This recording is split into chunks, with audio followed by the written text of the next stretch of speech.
If you've been having problem keeping up with the Power Yoga flow and you've really wanted someone to break down each pose for you and go through some modifications, then this video is for you. I'm Dr. Kirsten Ferguson with Vitality Doc, and now we're going to go through Sun B. So we've already gone through our Sun A, we're warmed up. We're going to start to go through Sun B. As we come to the end of Sun A, instead of coming up into mountain pose, we're going to come into chair pose. So you're going to bend your knees and shift your hips back. You're still grounding your feet down into the mat. Spread your toes out onto the mat and your arms are up next to your ears, okay? So I like to think of this as the don't pee on your feet in the porta potty pose to get an idea of where you need to shift your hips back. You should be able to see your toenails. And if you can't, if you're here, shift your hips back and sit back. So it's like I'm sitting in a chair, except there's no chair there, okay? So I'm here. Now this could be a great pose just to hang out in, just to really work on building up your quad strength. And if you want to build up the outer legs, push your feet into the mat and pull the mat apart, okay? Come up and rest. I've left you there for a while. Take a breath. Come back down, sit in chair. Now the arms are going to go up next to the ears. So there's a couple ways to really get that positioning right in your mind. I like to take my hands behind my back, pull my shoulder blades together, and then take my arms out and come up next to my ears, okay? If you have a shoulder issue, you can leave your arms back here, or you can come up into cactus arms. Okay?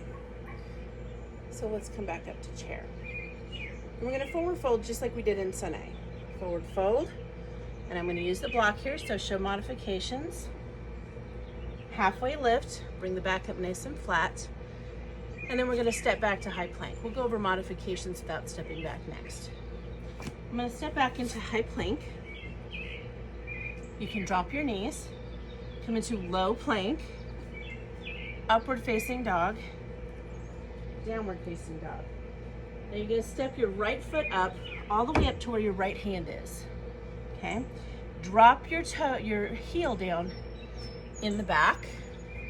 Take my foot sideways a little bit more so you can see it. So I'm dropping my foot back. My foot is facing about 10 o'clock. Everybody's anatomy is a little bit different. What you want to do is see where you have to have your foot to get your hips to come forward. So my hips are forward now. My knee is bent over my ankle, but not past my ankle. Okay? Arms come up. Warrior one.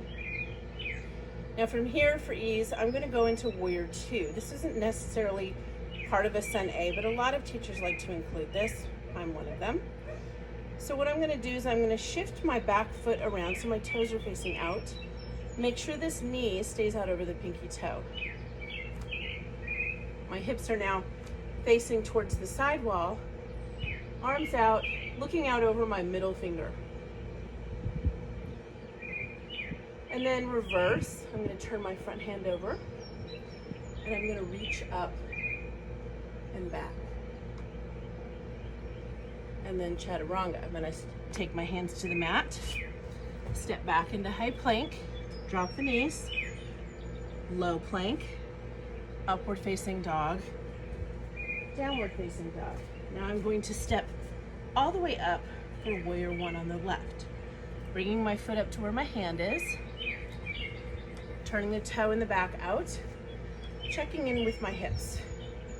Are my hips forward? Okay? Is my knee over my ankle? Arms come up.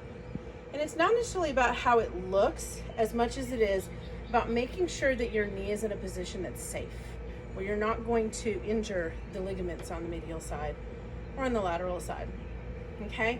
On the back foot, I'm pushing into the knife edge of the pinky toe side. Warrior one. Open up the back foot, keep the knee out. See how it wanted to drift in. Warrior two, reverse, chaturanga, high to low plank. So coming into high plank, drop your knees, come into low plank, upward facing dog, downward facing dog. Come to the top of your mat, forward fold, halfway lift, and then coming back up into chair pose. That ends your Sun B. Now let's go through a modification for if you cannot get off the floor or down onto the floor and back up the floor. Although I do encourage you to work towards that. So I like to tell my patients it's very important if you can't get up off the floor to get on the floor and get up so that when you're injured, you can get up, okay? All right, but that's a process and we're gonna build towards that. So this is modified Sun A. So I'm in chair pose, forward fold, halfway lift. Now everybody else is gonna step back to chaturanga. You're gonna go high plank, low plank, and then you're gonna step back to warrior one.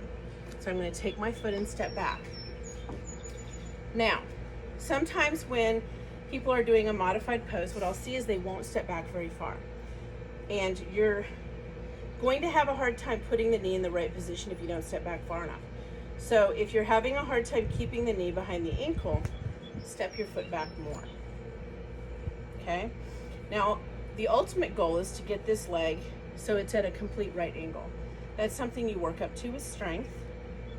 So I'm in warrior one. Turn for warrior two, make sure the knee stays out. Reverse. Now everybody else is gonna chaturanga. So what you're gonna do is you're gonna step to the front, high plank, low plank, up dog, down dog, and then stepping the left foot into warrior one. So I'm going to step back,